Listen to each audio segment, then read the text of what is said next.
The Detroit Lions clinched the NFC North, but how big of a threat are they in the NFC? We talk about that and more coming up next year on Locked On NFL. You are Locked On NFL, your daily NFL podcast. Part of the Locked On Podcast Network, your team every day.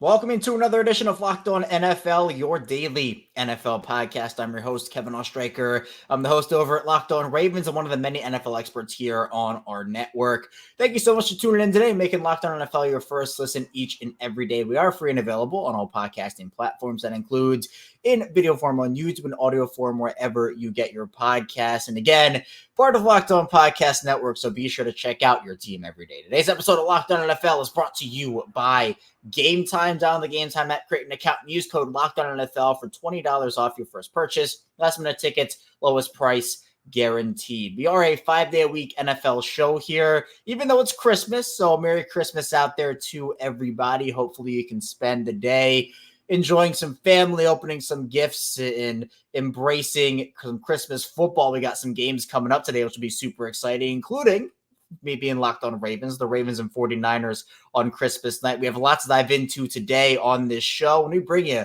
the biggest stories from across the league each and every weekday. So we're first going to start with the Detroit Lions. They clinched the NFC North. We'll talk about how big of a threat they are in the NFC in the first segment with Matt Dery of Locked On Lions. Then we'll move over to the AFC side of things and talk with Kyle Krabs of Locked On Dolphins, as they did clinch the playoffs and sets up a really big match with the Baltimore Ravens next week for the number one seed in the AFC. Then finally, if you caught that Sunday night football games with the Patriots and the Broncos, what a crazy game that was. We'll talk with Mike Debate of Locked On Patriots about if the Patriots really wanted to win that game, considering it hurts their draft position. So without any further ado, let's first get into our conversation with Matt Dery of Locked On Lions.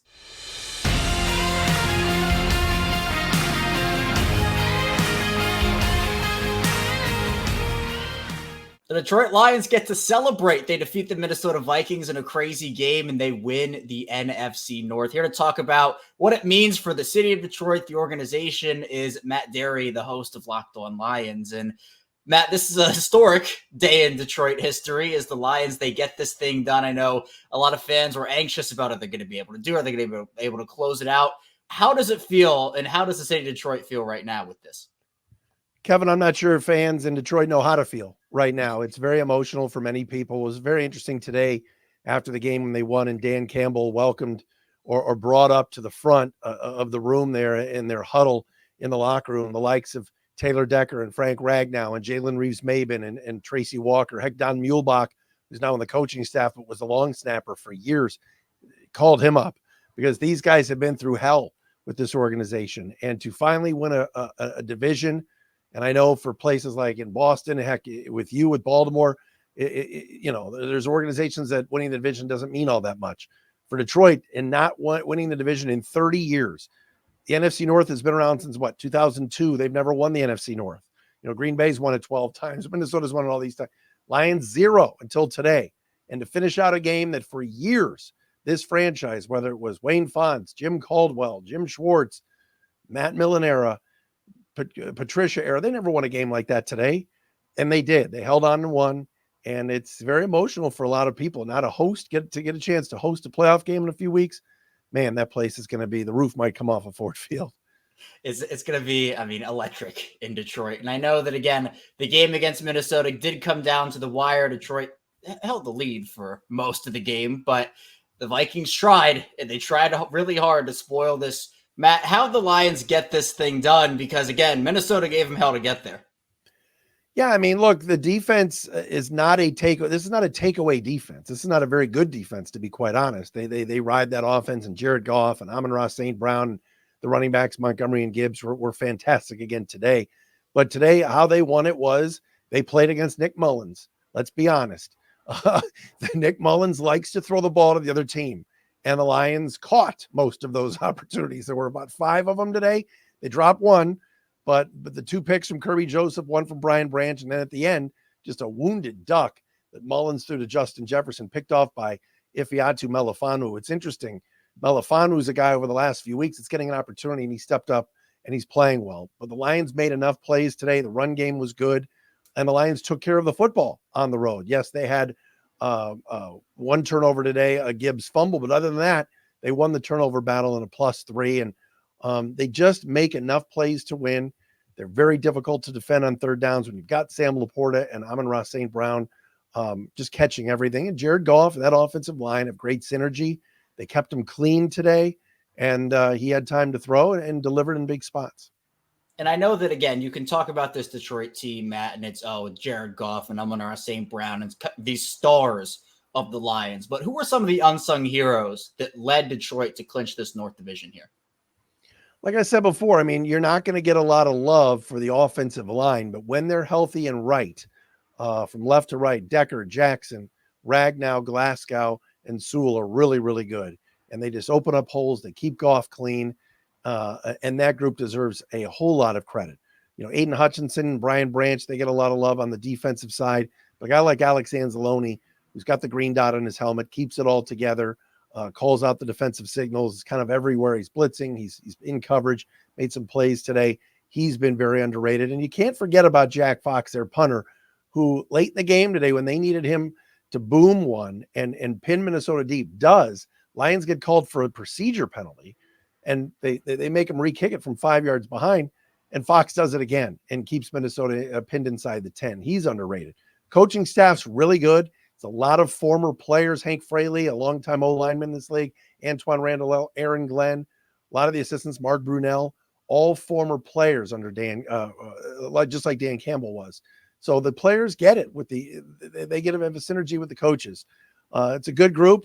They're close knit, and now they feel like they're contenders in the NFC. And I think they feel like, hey, look, let's get to San Francisco and play for a Super Bowl. Yeah, and you talked about the NFC, Matt. I mean, not only the Lions clinched the division here, but they're 11-4, and we're recording this before San Francisco plays, before Philadelphia plays. But there is a chance that San Francisco and Detroit are tied in the record column by the time that Week 16 ends at 11-4 apiece. Philadelphia, if they win, that'd be the same. How do you feel about Detroit when it comes to the rest of the NFC and how they stack up against the rest of the conference? Look, Dallas is going to be very, very angry next week when the Lions go to Dallas. They're also honoring Jimmy Johnson. I think that's going to be a very difficult road game for this team, especially because the Cowboys now are fighting for their lives to get back up into that 2 or 3 spot. Although finishing 5th isn't all that bad because you get to play Tampa Bay, although they're playing well right now. But it's still a road game. So I think that's going to be tough next week. I see Philly winning out, which could cause the Lions to drop down to 3. And Kevin, I've been saying this for weeks. I said it on national radio this week when I was on with DA and Babchick on Sirius on Mad Dog. This 3-6 possibility of Lions-Rams is scary for me. Matthew Stafford coming back to Ford Field. All this celebrating we're doing today and all this celebrating that's going to be done the week of that game is going to be – I just don't want distractions and Stafford talk and McVay versus Goff and, the Lions could have drafted Aaron Donald. They took Eric Ebron instead. I would hate for that to happen. It's a good possibility it does. And keep an eye on that sidebar because that could get really interesting in a few weeks. There will be storylines galore. And I feel like, again, the Lions are a team that are locked in right now. Dan Campbell has these guys playing well. When it comes to the playoffs, you mentioned the Stafford thing. Who do you think the Lions match up well with, though? Is there maybe a team the Lions would be underdogs against that you say, hey, you know what? I like Detroit's chances in this game because they match up well? Seattle has had their number the last few years, and Geno Smith, both last season and this season, lit up the Lions. So I think the Lions would love to avoid Seattle, but again, maybe it's time to beat the Seahawks finally. Like I said, the Stafford and Rams thing, Stafford's playing well. Him coming back to Detroit, I think would be a circus. I'd love to see the Lions play the Vikings, and I get it. All right, the Lions get the Vikings in week 18, then they would get them again in week 19. That's a possibility if Minnesota wins next week. So, would you want to play a team 3 times in 4 weeks? That's dangerous. But like I said before, no knock on Nick Mullins, but he's not good. I'd much rather see Nick Mullins than Matthew Stafford. Green Bay's kind of been shaky lately. I just think the Lions can't wait to play a home game regardless. Be the first one since 93 that they would host, and that crowd would go bananas. And they'd love to get the 2 seeds so they can have 2 of those games. we'll have to wait and see. I just feel great, really happy for Matt and that entire Detroit Lions fan base. It's been a long time coming, and this Detroit team, I think, is actually pretty good in the NFC right now. I know a lot of people talk about it as San Francisco's conference, but they're going to have to get through some teams. The Lions could be one of them. Coming up, though, in the second part of the show, we'll talk with Kyle Krabs with Locked On Dolphins about that Miami team and how they're doing and how they picked up a big win over the Cowboys in Week 16. Stay tuned for that. Plenty to talk about on the show. First, this episode is brought to you by FanDuel Sportsbook. And as the weather gets colder, the NFL offers stay hot over on FanDuel. Right now, new customers get $150 in bonus bets with any winning $5 moneyline bet. That's $150 if your team wins. So if you've been thinking about joining FanDuel, there's no better time to get in on the action. The app is super easy to use as a wide range of betting options that include spreads, player props, over-unders, and a lot more. There were plenty of props over on FanDuel for yesterday's games, but if you did not get in on those, don't fret because you have the Christmas Day games, Christmas night, Ravens and 49ers, plenty of great options over on FanDuel, whether you want to take Lamar Jackson over on touchdowns, maybe you want to bet on Zay Flowers, Ravens rookie having a big game, or maybe you want to take some Brock Purdy props, those are there as well. Visit FanDuel.com/lockedon and kick off the NFL season. FanDuel, official partner of the NFL. We're back, our second 7 of Locked On NFL. Kevin Oestreicher still rocking out with you here on Christmas Day. We talked with Matt Dery of Locked On Lions about that Detroit Lions team clinching the NFC North. Let's talk about the Miami Dolphins with Kyle Krabs as they clinched a playoff berth with a win over the Dallas Cowboys. We'll talk about what Miami has on the horizon, plus their win with Kyle Krabs now.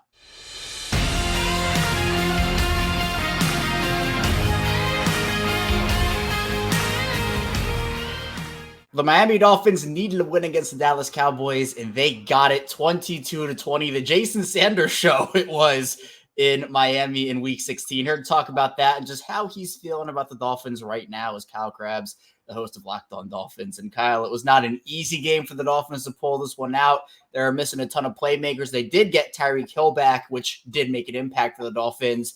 Seemed like, and we talked about it off the air, you mentioned they controlled the pace for the majority of the game, but Dak Prescott and that Dallas offense did give them the lead late, but Jason Sanders ends up putting them over the top. How did you feel about the Dolphins' performance, and how did they get it done?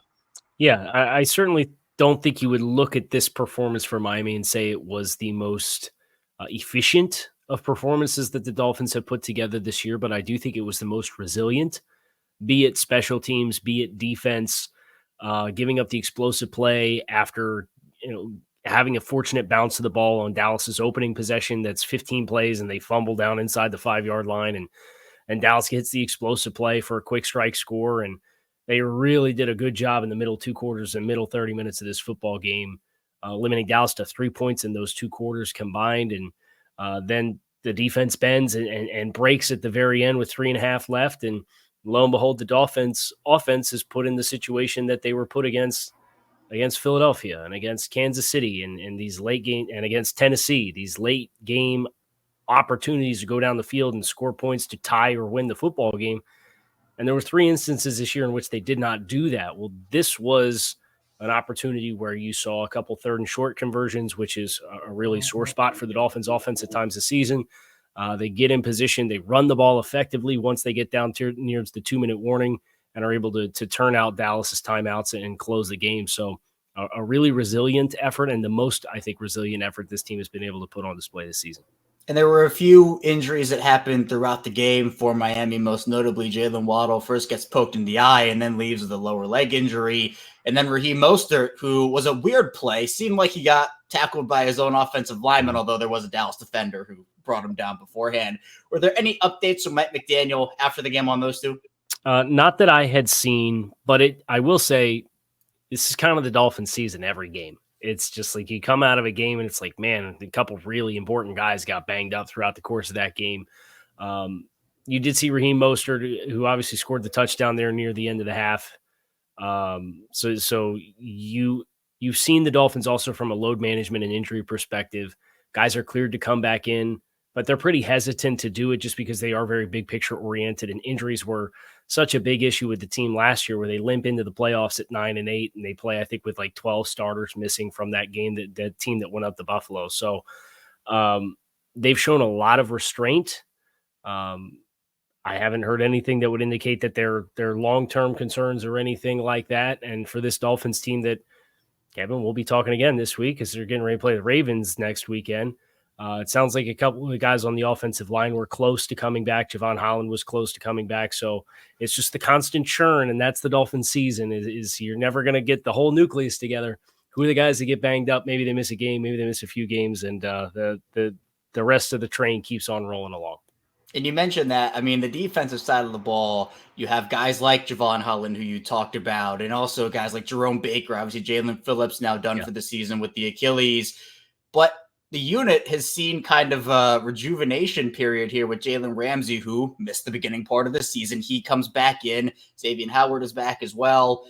How have the guys stepped up for other players who have maybe missed some time or are going to miss some time? Because the Dolphins have been tried all season, and it's had to be a next man up mentality pretty much the entire year. Well, I think if you're looking for the silver lining, all of these guys that are depth guys getting reps, if you are able to get it aligned with the health of your best players, guy like get Javon Holland back, right? They played without both starting safeties, Deshaun Elliott the previous week against the Jets too.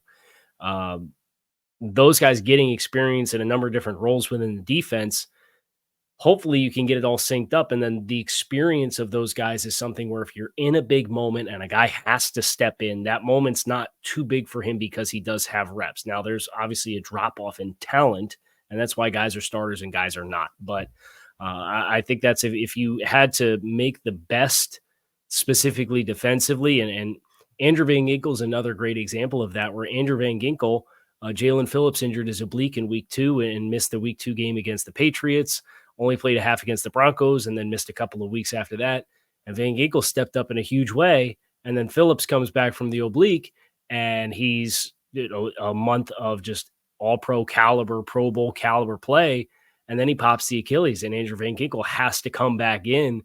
And the reps that he got as a pass rush primary player were very helpful for him as he has continued to be a very, very productive role player within this Dolphins defense. And now looking ahead, you mentioned the Dolphins have the Ravens coming up and then the Bills in week 18. Mm-hmm. Well, that's significant because the Bills have been winning recently, and there is a scenario where the Bills can actually clinch the AFC East here if everything goes right for them. Can you kind of explain what Miami has to do to, one, clinch the AFC East, but two, there's a shot they still get the 1 seed here? Yeah, they run the table, they'll be the 1 because they'll have a head-to-head tiebreaker against Baltimore. They would have beat Buffalo, so you obviously clinch the East. They have a game cushion right now on Kansas City as it is, so if they win the next 2, they finish 13-4. That's going to put them in that driver's seat to clinch the 1 seed and have a first-round bye in the playoffs. To clinch the AFC East, their magic number right now is 1. Now, it's unlikely, but Buffalo does play New England next week in Orchard Park. New England already beat them once this year. I find it very difficult to believe that they would beat them twice in a single season, or Miami could potentially go into Baltimore and win that football game and be clinched going into the Week 18 matchup as well. If Baltimore wins, if Buffalo wins, you go into Week 18, and the winner of that game would indeed take the AFC East title. And now, regardless of how it goes, Miami's in the playoffs now. The win against Dallas clinched that for them. How are you feeling about them as a playoff team? You mentioned how badly they you talked about it, limped into the postseason last year. Feels like a different Dolphins team, but obviously it'd be really beneficial if they had a lot of guys back come playoff time. Yeah, I think the biggest thing for them is getting healthy up front on the offensive line, where Austin Jackson dressed for this game, but he was an emergency available type player. He did not play at right tackle. That went to Kendall Lamb against the Cowboys. And they've done that a few times this year where they bring guys back in dress, but it's like, hey, you're playing emergency only because we feel like you need another week to get right. So if you can get Austin Jackson back at right tackle and get Rob Hunt, who has been the better part of 2 months now out of the lineup, and he's close with a hamstring injury. He re-aggravated against Washington a few weeks back. If you can get him back too and totally remake that right side of that offensive line, I think the athleticism that comes with that gives that run game the juice that you need to get up onto second-level players and get secured on those blocks where you can go back to hitting those explosive runs, which I think was the thing that was missing against Dallas is you got some good chunk gains, but you didn't hit explosive runs, a lot of them at least. So I did just think you're a little bit athletically limited with the interior offensive line, and they are guys that are low ceiling type players. But if you get those starters back on the right side going into the postseason, I do think they're a team that can present a lot of challenges, and they've won now in a couple of different ways too. Miami's in a good spot right now. Now there is still a chance Buffalo catches them for the AFC East crown, as we talked about with Kyle, but they did clinch a playoff berth. There's no question they will get into that dance. We'll talk next with Mike Debate of Locked On Patriots about that wild and crazy Sunday night game, and if the Patriots wanted to really win with draft position on the line. So be sure to stay tuned. We got a lot to get to on Locked On NFL. First, this episode is brought to you by Gametime, and there have been plenty of times in my life I've had really frustrating ticket buying experiences. Sometimes I wasn't sure if the seats were good. Sometimes I couldn't find last-minute tickets. Other times there are just no good deals at all, but you shouldn't have to worry when you're buying tickets to your next big event, because Gametime is the fast and easy way to buy tickets for all the sports, music, comedy, and theater events near you. And with killer last-minute deals, all-in prices, views from your seat, and their best price guarantee, Gametime takes the guesswork out of buying tickets. And Gametime, here in the Baltimore area for the Ravens, they will play that Christmas Day game, Christmas night against the 49ers, but then they'll be at home for the final two games of the season. They have Miami in week 17 and the Steelers in week 18. And Gametime has a bunch of great things on their app, such as last-minute tickets, flash deals, and zone deals. And Gametime is the only ticketing app that gives you complete peace of mind with your purchase. You can see the view from your seat before you buy, so you know exactly what to expect when you arrive. Plus, they're obsessed with finding ways to help you save money on tickets with zone deals. You pick the section, and Gametime picks the seats for an average of 18% savings. Take the guesswork out of buying tickets with Gametime. Down the game, so that create an account. Use code LOCKEDONNFL for $20 off your first purchase. Terms apply again. Create an account. Redeem code LOCKEDONNFL, spelled LOCKED1NFL for $20 off. Download Gametime today. That's when the tickets lowest price guaranteed. We're back rounding out Locked On NFL. Kevin Oestreicher still talking with you here on this Monday on Christmas. Really appreciate everybody for tuning in on Christmas, making us your first listen each and every day. Be sure to subscribe in video form, follow, log, and audio form. Once again, 5 days a week here on the Locked On Podcast Network, your team every day with NFL content coming your way. So tell a friend, tell a family member, we are there for them 5 days a week. Let's now get into our conversation with Mike Debate of Locked On Patriots about that unbelievable Sunday night game. Let's get into it now.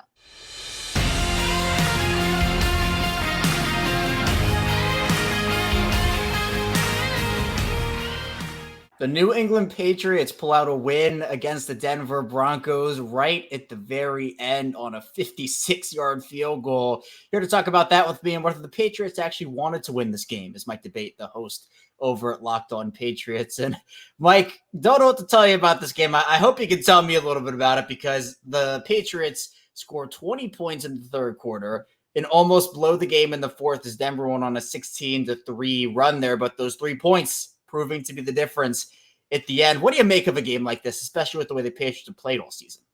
Well, it's bittersweet. You can call it a Christmas miracle, or you can call it a lump of coal in the stocking of a lot of Patriots fans right now that wanted to see the Patriots lose this game to improve their opportunity to get a potential franchise quarterback in the NFL draft. This win drops them to fourth place right now in that pecking order. They're in danger of not getting to that top three, that big three that so many Patriots fans want. Now, I will say this. There's a lot that can happen between now and then, and there's also a lot of fluctuation that can happen at the top of that draft board. So for Patriots fans hoping to pull out hopes of getting one of these top three picks, they still have a chance to be able to do that. This win didn't completely take them out of that type of running. But when you look at what this team did on the field, they exercised some demons that have been plaguing them for quite some time.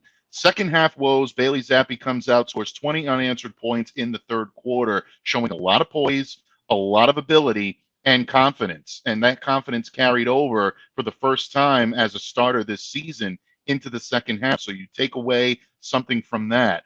Chad Ryland exercising demons of not being able to make a kick in the clutch or in a big moment, comes through in the biggest moment on Christmas Eve, a national audience. It's a 56-yarder at Empower Field at Mile High.